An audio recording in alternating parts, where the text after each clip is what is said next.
worldwide audience, and almost always I'm wrong. I don't work from the audience. I work from this idea, which we were both talking about local cinema, and I suppose my locality, my little provincialness is me. And if I believe it, if I can imagine it, then I think other people might. I think for me what was interesting is that, born in America, raised in America, on American films.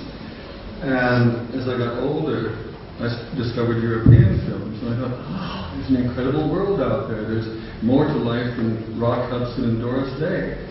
And I felt, okay, I want to be a filmmaker, but I wanted to make films that relate to the world. And so I left America and moved to Europe, and because I'm trying to absorb as much of the world as is out there, and then translate it into stories that make sense to me first, and hopefully for other people. And I've been lucky. I think it's been strange, but I find my films often, normally, are more successful in the world than they are in America.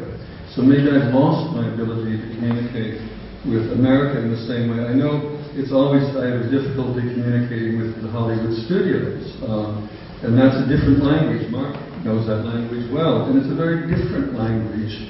And it's usually the language of what is possible, not what is possible, not what you should be making. And I have a friend, a casting director, who I work with all the time, and many years ago she decided she wanted to go into production.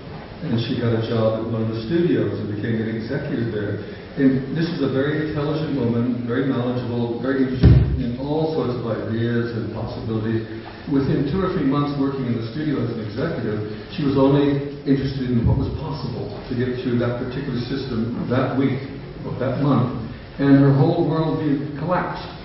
So it's one reason I live in England. I try to stay away from Hollywood because I know very quickly I would try to be like so many people in Hollywood, just trying to get my movie made and changing my movie to fit in whatever is current, whatever is going to get made this week.